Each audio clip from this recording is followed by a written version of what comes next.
badly injured in an horrific car crash, but is desperate to find her baby girl. A shop assistant. A mother is badly injured in an horrific car crash, but is desperate to find her baby girl. A shop assistant collapses in mysterious circumstances. Paul is one of the sickest patients we have seen in a long time. His life is in danger. Move, move, move. And will expectant parents name their baby after Mike or Raymond? Are we now having a boy or a girl? A boy. So I know that Michael wants this baby named after him, just as much as I want this baby named after me. Actually, Michael is on my list. Yes! All right, we've been dispatched to a 50-year-old male patient, slurring speech. In Melbourne's West, Taz and Amanda are responding to a man who urgently needs their help, but they don't have much information. Query a fit outside a bottle shop. He didn't get his favourite beer. The call taker at the Emergency Communications Centre is still getting details about the man who was serving customers when he collapsed. You said he was shaking? Yes. Can you describe the shaking in any other way? He's just fallen on the ground, he's dribbling, he's not conscious, he has no idea what's going on. Is he breathing right now? He's still breathing, but his eyes are just rolled back in his head.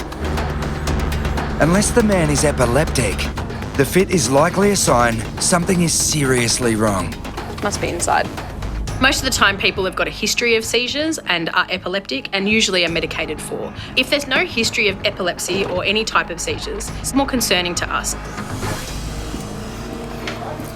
Who have we got here? Paul. Paul. He works here? Yeah. Okay. Hi, Paul. My name's Amanda. How are you feeling at the moment? Sick. Sick. Did anybody witness the seizure? Yeah. He was just standing there and he just sort of went totally like fun.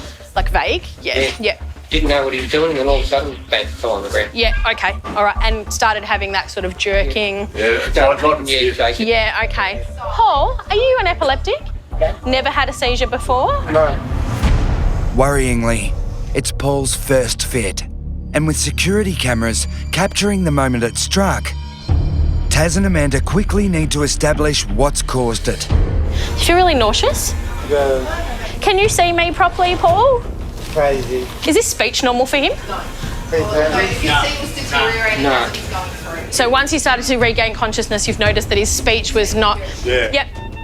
Paul's slurred speech could mean he's suffering from an underlying stroke. Okay, pull me towards you. Push me away. Good, good. Straighten your legs and the other one. Can you lift this leg up? Up, up, up. Good. All right. We did the stroke assessment and we found out that he wasn't showing the classic signs of stroke. Paul, what other medical history do you have? Have you had heart attacks before? Not that you know of, okay. Does anybody know any medical history about him at all? He's a diabetic. Does he inject insulin into himself or just, you're not sure? Okay. Paul's diabetes is their first real clue. Just checking your blood sugar, okay? Lacking a hormone, insulin, he could be experiencing a dangerous change in his blood sugar level. Our machine is saying that your blood sugar is high. It's not even giving us a number. So we take Paul's blood sugar and it is off the chart. Now we know what's going on and we know that Paul is in real trouble. He needs to go now.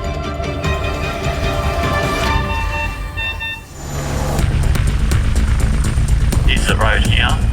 Yeah, target sighted. 38 kilometres away, flight paramedic Ray is arriving at another potentially life-threatening emergency. There's an oval right there coming underneath us with a car park. A high-impact road accident has left a young mother badly injured. There's been a two-car collision, I think a head-on from what we understand. We don't know too much else. Without a doubt, in high-force accidents, you have potential for death. Still stuck? On the way up, we hear the sit rep that there's a patient still trapped. It's been a fairly significant impact. Unable to escape her car, the woman has already been given pain relief. What's her name? Erin. The 27-year-old mother of one is drifting in and out of consciousness. Ray urgently needs to take a close look at Erin's injuries. Okay, so I'm going to have someone to take these legs as we go up. Yeah, fantastic. Pushing uphill. Okay, hold tight. Okay, it's got to come down a little bit. Yep.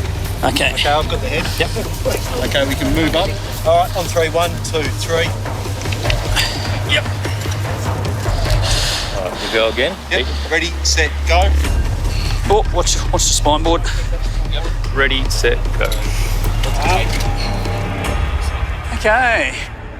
Erin is free at last, but Ray is concerned her lower body has been seriously hurt. What you tend to do when you see a car coming is jam your foot down. It's a natural reaction. Pop her in, let's have a quick look. You get all this force then transmitted through your feet. People often break their femurs or their ankles and or the lower bones in their body. So that's exceptionally common in this type of accident. On top of her injuries, Erin is still barely conscious. So I've got Erin in the back of the ambulance and we're assessing her. And then she starts calling out, Poppy. Poppy! Who's Poppy? Like, what's Poppy? There was a baby. Baby? Poppy. Your baby. And now I'm just sitting there going, so there's been a child involved in this car accident. Where is she? Poppy! Poppy!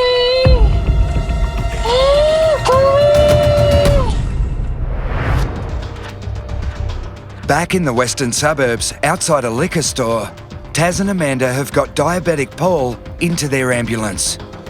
He's critically ill, with blood sugar levels off the charts.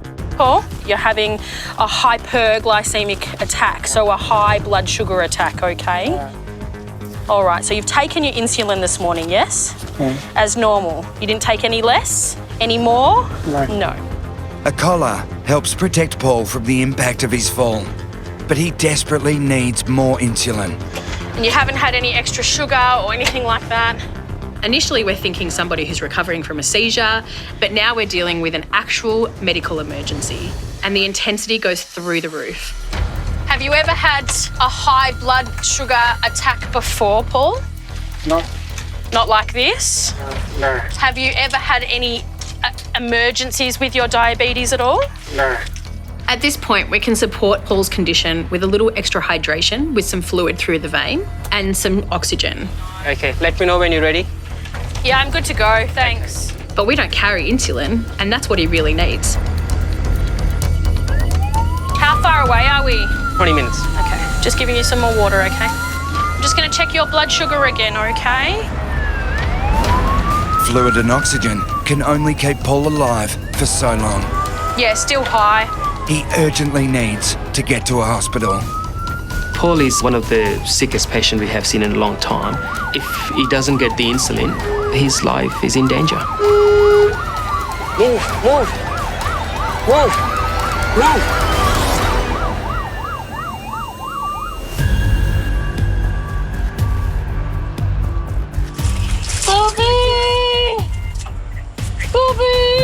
There was a baby. Baby? 27-year-old mother Erin has been pulled from the wreckage of a head-on collision. Now, flight paramedic Ray has learned her daughter Poppy was also in the car.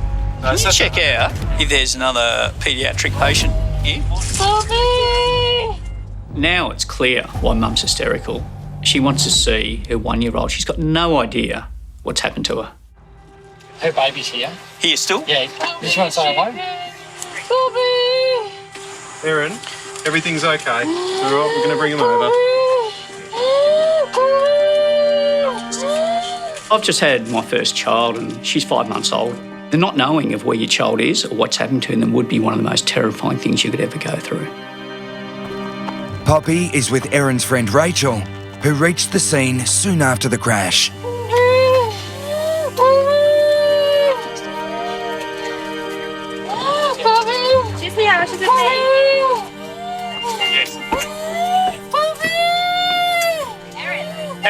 Pop your eyes open. Rachel, she's here. Poppy. She's okay. Poppy. Look, say hi, Mummy. Poppy. That ability to take that worry away from a patient can't be underestimated. It's enormous. She can just worry about her own condition now. Erin, does anything else hurt? Yeah, my collarbone On the right-hand side? My ankle on the And your ankle on and the left-hand side ankle too. Can you wiggle your toes? Hurts a lot? Erin, does that hurt a lot? Yeah. So Erin's got ankle fractures, probably both sides. It's going to take a lot of time for her to heal, but physiologically she's stable. Yes, Poppy. Poppy's not coming with us. Okay. You can check out my doctor. I'm going to have a good look at her. Now, assessing kids is a bit of a different game. Internal injuries for children are really the big thing that you don't see and can sneak up on you, and the kids will just cope with it, then fall off a cliff. They're my biggest concerns.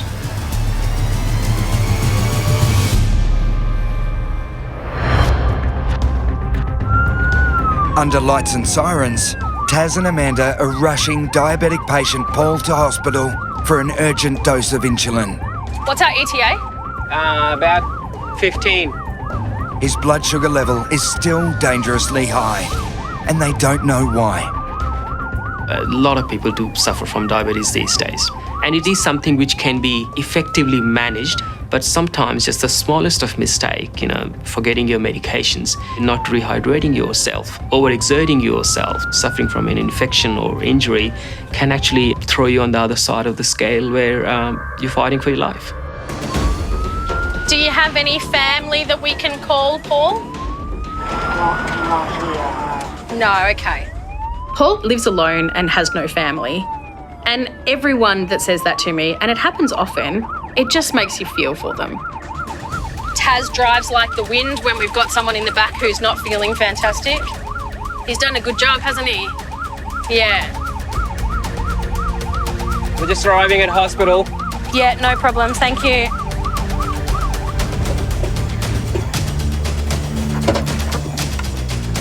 All right. We can just try and keep your arms as still as we can. Doing a great job, Paul. Paul will be given the insulin he desperately needs, which should stabilise him. But doctors must also assess if his organs have sustained any critical damage. If Paul was in the unfortunate situation where this had happened at home, alone, or in the shop on his own, this could have been really dire for him. He could have died.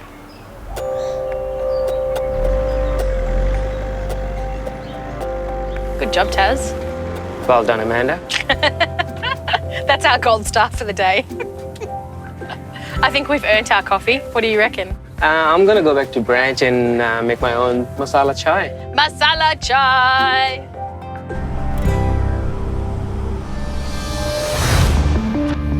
On the other side of the city, flight paramedic Ray is still assessing mum Erin after an horrific car crash. Yes, Poppy. You can check out my doctor. I'm going to have a good look at her. Ray's worried one-year-old daughter Poppy could have hidden internal injuries and deteriorate rapidly. All right, now you, hello. This is Poppy. Yeah. Poppy, my name's Ray. How are you? So we just want to check out. Yeah.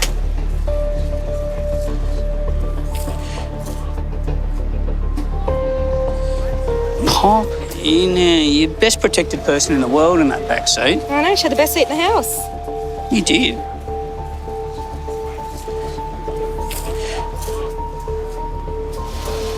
You look pretty good. Poppy appears okay, but will need to be monitored closely by her family doctor. What's that, Poppy? You going to be a future Listen to nurse? this. Oh, you mind? Maybe you're going to be a doctor. Yeah. No, Mum and I are nurses. Then you know exactly what I'm talking about. I don't have to tell you anything. Hello, Poppy. Can you hear me? Poppy's exceptionally lucky. She's protected in this cocooned, well-fitted car seat that's been installed right. She's been put in it right. They're the most significant bit of safety kit you can buy for a child. She's in here. Sorry? Erin's in here. Oh, in there? That's her husband. Oh, Dad. That's her dad. That's her husband. Okay, Poppy. Yeah, Poppy's dad. Okay, Poppy's dad. Go in, have a chat to her. Looks like broken ankles. Erin's husband, Connor, has just arrived at the scene after hearing the news. First thing I saw was our friend Rachel holding Poppy, and I went straight to the ambulance because Erin was just about to leave. You're going all right? I'll see you soon. Erin must get to hospital quickly so doctors can begin treating her injuries. She's got 2 fractured ankles, and they're bad fractures. They're going to take a significant amount of time to fix. For now, she's going to be well taken care of by the road crew on the way to hospital. For Connor, the impact of the accident begins to hit home. After Erin left in the ambulance, I went and saw Poppy and I just broke down. As soon as she was handed to me, I just cried. Yeah, it was just relief, I guess, that she was okay. Yeah, look, having a child, your world gets more than you, and it even gets more than your partner. This child actually consumes your world. And for Dad holding Poppy, the relief just must be immense. He's had a massive jolt to his life. He's almost lost his wife, he's almost lost his child. As we fly away from that scene, you think, well, that could have been a whole lot worse. Since having a child, I think the responsibility bears down on you a little harder, but I actually don't think it changes how I do my job. It just changes who I am, I think.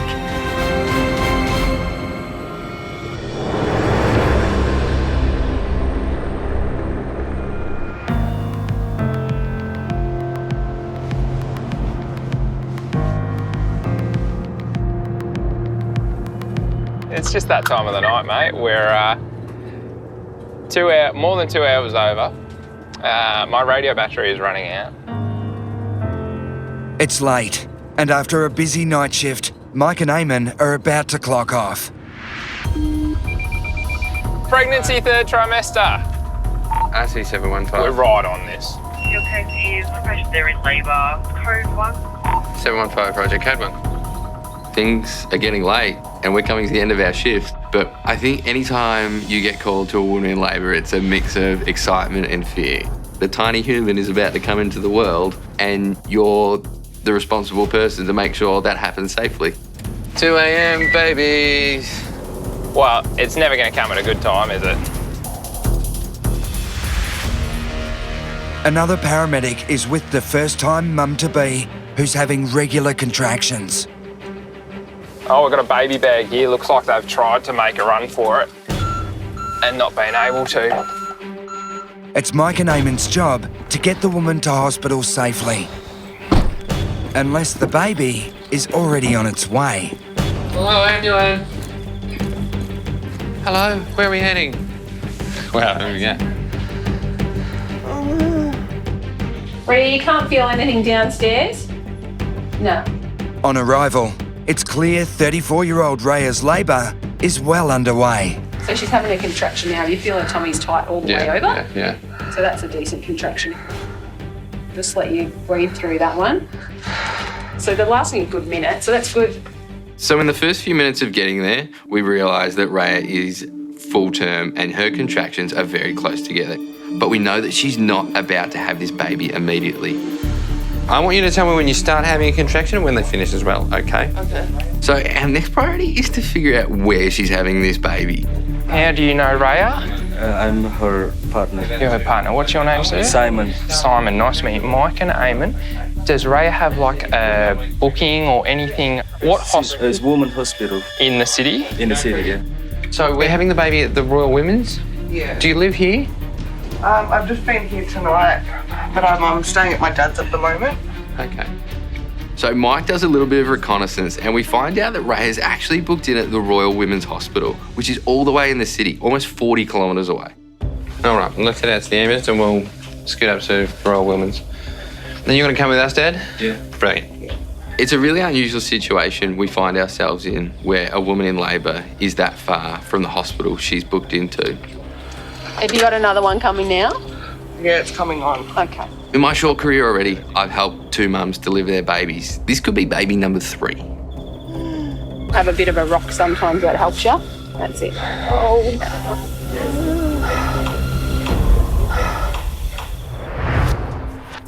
Also on the late shift, Risky and Nicola are enjoying some downtime at base.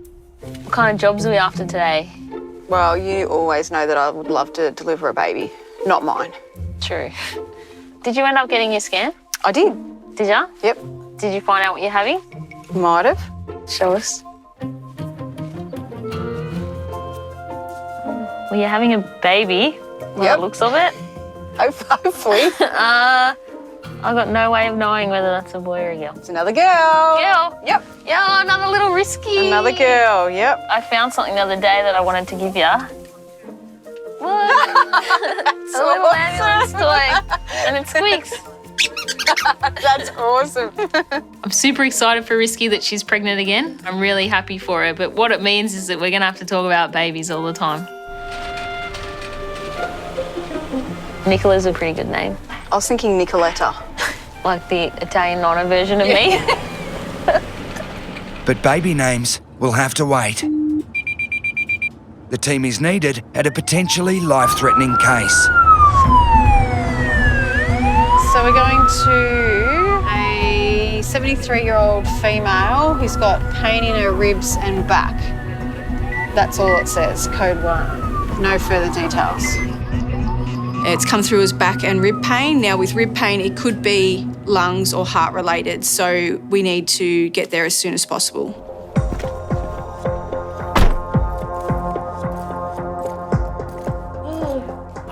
Door's locked.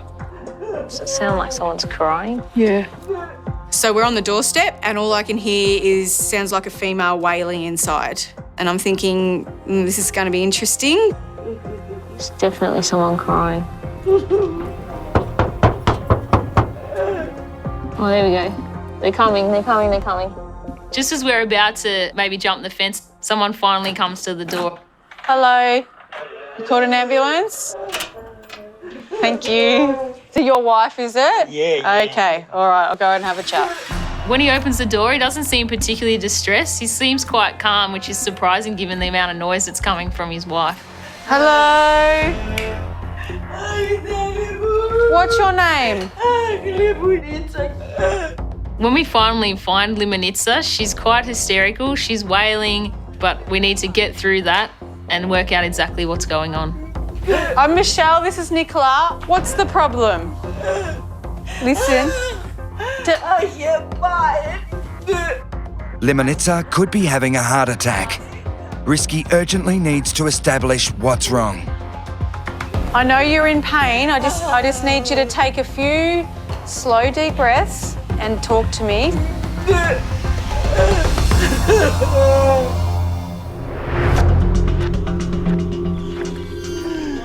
Have you got another one coming now? Yeah, it's coming on. Okay. Across town, Eamon and Mike are desperately trying to get mum-to-be Rhea to hospital before she gives birth. They have a 40-kilometre journey ahead of them, and Rhea's contractions are becoming more frequent. We do need to have a look because they're coming quite quickly. Was the baby head down at your last scan? Yeah. So we're getting Rhea into the ambulance. She has to stop on the side of it because she's having a really powerful contraction, probably the biggest one that she's had so far. All right, obstetrics kit, top drawer, non-rebreather by the O2. You got some towels by your side, extra blanket on the bed. Thanks, mate. So, Rhea, I will get you to get your pants off. I'll give you a blanket to cover up a bit, but just so we can inspect and see what's going on down there, okay? Yeah. So getting into the car and setting off, I know that we want to be moving. I definitely don't want to be catching this baby in the back of our ambulance. So on the way in, when you're having a pain, Eamon will be feeling your tummy, and he also might have a look downstairs just to see if there's any bulging or any signs that the head's coming. Because if we think the baby's coming or you think you need to push, then we'll pull over. It's very obvious that Ray is in a lot of discomfort with these contractions. So I've got all my gear ready to go, but I also want to reassure Rhea that she's doing an amazing job. Oh, perhaps not the night you're expecting, eh?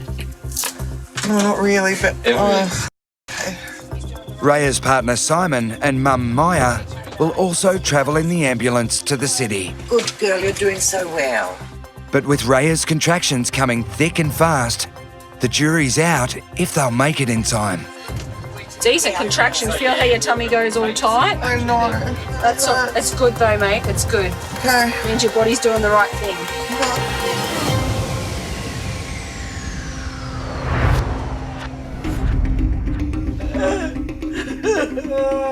What's the problem? I am fine. Risky and Nicola are with elderly patient Limonitsa, who's called them for a case of severe pain in her back and ribs. I know you're in pain. I just need you to take a few slow, deep breaths and talk to me. Before they can rule out a heart attack, they need to get to the cause of her discomfort. Is this pain new pain or old pain? No. This is long time. I have a long time. So what's the problem? What causes the pain? Do you have spine problems, disc problems? Disc problems. Okay. So when was the last time you had something for pain? 8:30 something. Tonight? And has that helped the pain at all? No. Okay. The 73-year-old has a history of chronic back pain. So while Risky begins a cardiac assessment, Nicola investigates Limonitsa's treatment plan. This is your wife, Limonitsa. Yeah. Assessing someone's pain can be really hard. It's obviously something that's quite subjective. Listen to me. It's going to be okay, all right? You need to be able to sort of work through the drama a bit and ascertain, how bad someone's pain really is. Just keep that arm nice and still for us. The cardiac assessment is all clear, but Limonitsa is still worried. How about we give you some more medicine and we take you up to hospital? Because you listen. So I just, listen, listen to me. So when I'm assessing Limonitsa, it becomes really apparent to me that she's very expressive in everything that she's telling me. What score out of 10 would you give the pain? Full. Full pain. Full 10. pain. Off the charts. And she's not backwards in coming forwards in telling me what, she wants. Which hospital? Alfred Hospital. Alfred. Good. To help with the pain, Limonitsa is given medication in a nasal spray. 1, 2, 3. Limonitsa might be being a bit dramatic, but she does have a known back problem, and that's something that we need to manage for her. You're right. So straight over to the ambulance there. Yes, So they're on redistribution. Have you been to any other hospital before? Alfred and Coffee. No. What the computer is telling me is that the Alfred is very, very busy and they're full, so they're not accepting ambulances at the moment. So we actually can't go there at the moment. And where I'm going? The worry with the hospital being on diversion is that we've just managed to calm Limonitsa down and then this is going to set her off again. Yeah, we can't go to Caulfield because it doesn't have an emergency department. Stay here. Limonitsa's answer is that she'll just stay in the ambulance with us, which, as much as that sounds like fun, I'd like to go home at some point. RC 139 to the HIC. But until there's an update on the nearest available hospital, Limonitsa's plan to stay put is all they've got. I'm not getting any answer here. Madonna. You know how many times I said to the God, take me.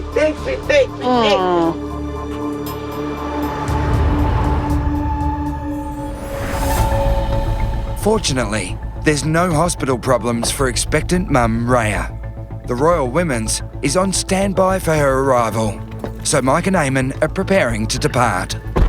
Ready to roll? Let's go. Do we know if we're having a boy or a girl? A boy. But they have a 40-kilometre journey ahead of them, and Rhea's contractions are getting stronger. Driving up to the hospital with any patient who's unwell is quite nerve-wracking, but we've now got in the back of the ambulance one patient who might become two in a minute. You tolerating that pain okay? Sort of, yeah. Would you like something for it? Yeah, what is that? It's a green whistle. It sort of just helps take some of that pain away. It's like a very low dose anaesthetic. Okay. Okay. Yeah, that'd be good, thanks. Rhea's increasing pain is a sign the labour is progressing quickly.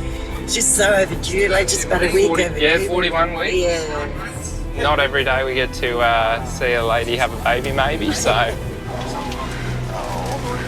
Okay, I'm just gonna have a little look, okay? So one of the things I'm doing on the way to hospital is feeling Raya's belly while she's having a contraction. And it gives you a sense of the forces that are going on in there.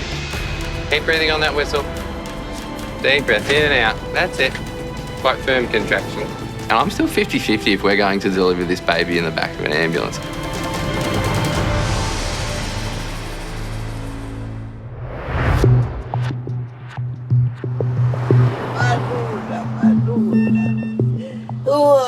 Just try to be fine. I know. Risky and Nicola can finally take chronic back pain sufferer Limonitsa to hospital. We're going to go to St. Vincent's. The Alfred is, yeah. But it's not the one she wanted. My husband not understand to come into the hospital. Yes, he did. Off we go. It's really common for hospitals to be on diversion. It happens probably every shift. But we're happy we can get moving and we don't all have to spend the night in the ambulance. How did the disc problem happen? This problem years ago if I'm working. What did you do? Stitching. Clothes, sewing, stitching. It's clear that Limonitsa is having moments of being pain-free. I can see a big personality coming out in her, which is quite funny. But then she will become emotional again, which, you know, my heart breaks for her. You know something? I am very happy person. You are? Yeah, good. And now? I know. It's no good having pain every day. It's no good at all.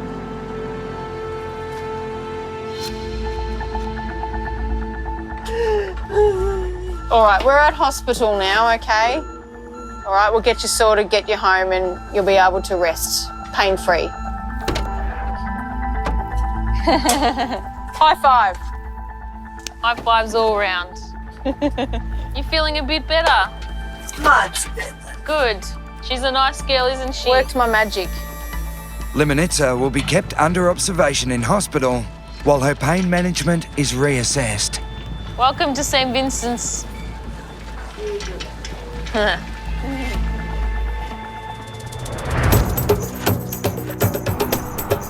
will be a little bit of noise on the trip, okay? We've got VIPs, I don't want you to wait. Mike and Eamon are now just a few minutes from the Royal Women's Hospital in Melbourne. He's efficient, isn't he? Don't mess around. That's why they have those baby on board stickers. If you're an Uber driver, I give you 6 stars. It's now looking more hopeful first-time mum Raya will avoid giving birth in the back of the ambulance. And first-time dad for you too, mate? It's all very exciting, isn't it? Have you thought of a name yet? Well, if you're searching for names, that's a biological fact. Kid's name Eamon, are devilishly handsome, incredibly smart, and very good paramedic. It's always a bit of a thing in paramedicine. Whenever we deliver a baby or get close to it, we want the baby to be named after us. You need to put a complaint in about the transport time. His name's Michael. Wow, you know. And if it's a compliment, the name's Eamon. Yeah. So I know on the way to hospital that Michael wants this baby named after him, just as much as I want this baby named after me. So if your baby's not very nice to look at, maybe name it Eamon. If he's really handsome and funny, you know, it might take you a little while to work that out. Feel free to call him Mike. You know, Michael if he's in trouble, but... Actually, Michael is on my list. Yes! Simon, you are a good man. Raya, Simon, beautiful family. Why put an Eamon in there? Have a Michael. You've done really, really well. A little bit of movement and things. That's all right. Has Mike done enough to have this baby named after him? Absolutely not. Who's been doing all the work? This guy. All right, I'm going to have a chat to the nurses, okay? We'll get things sorted.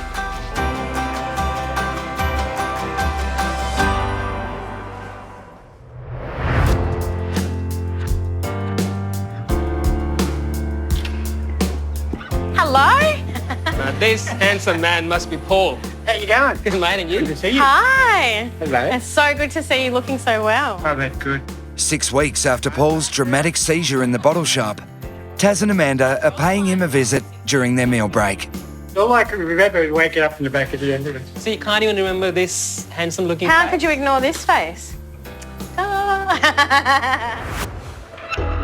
Paul learned he'd built up an immunity to his diabetes medication. So to prevent seizures, he's increased his dosage. Thankfully, you had some really good people in here. Very lucky. If it had been 10, 15 minutes earlier, I could have been in the cool room. Well, or at home. Thankfully, you were here. And thanks for you guys turning up. Every now and then, that 2 words, thank you, is the best gift from a patient. Well, let's have a drink. No, just stopping by today. It was amazing to see Paul back at work. It made my day. And once again, you look at uniform and you think that, yes, you have made a difference in someone's life. Thank you. Another improved and now much happier patient is Lemonitza. Since calling paramedics for back pain, she's returned home from hospital and is working with doctors to manage her condition.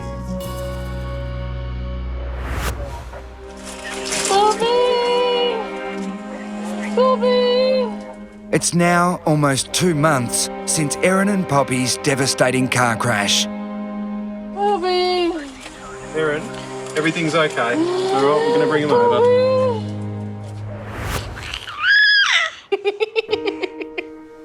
We're going to put your seatbelt on? Poppy escaped unscathed.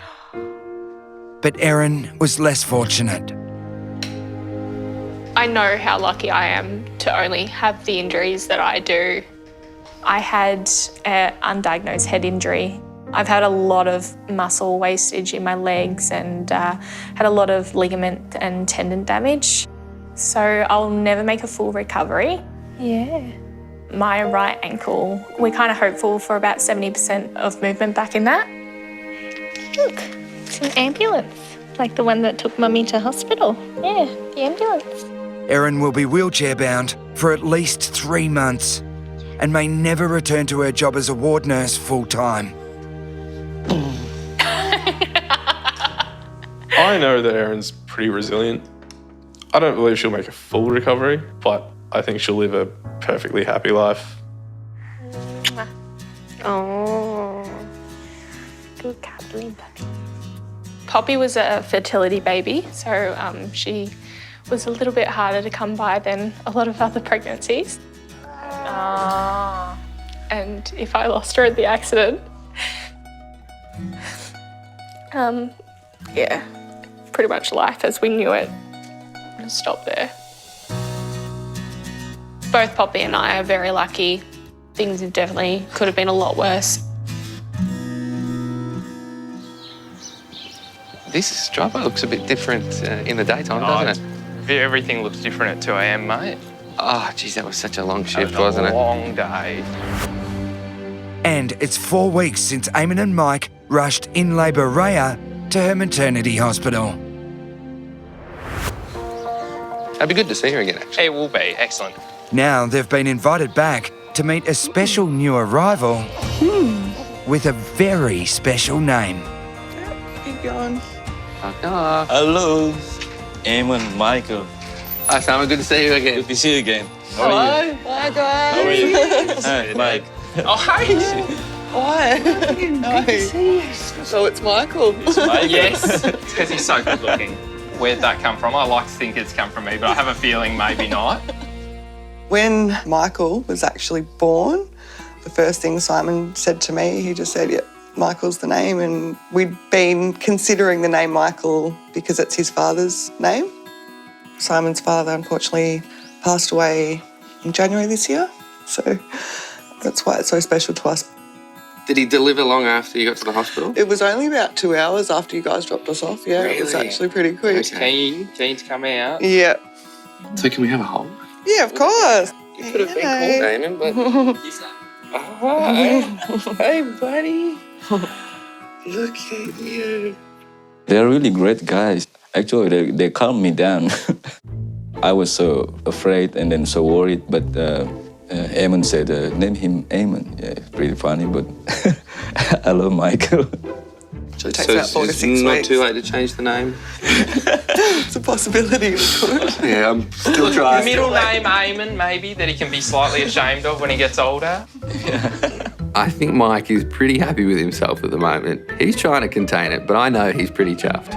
All right, over you go. What's that, head? Hello, gorgeous boy. This is the perfect sort of job to remind me of why I want to be a paramedic. We were long over time of our shift. We've been on for 14 hours. And in the end, going to it, it was the best thing we could have hoped for. Thank you. I can medically say baby Michael is the cutest baby to have ever been born. I'm a little bit biased, but no, he's super cute. So do you think he'll be a paramedic? Yeah, maybe. Maybe that's his future career. I think so. No pressure.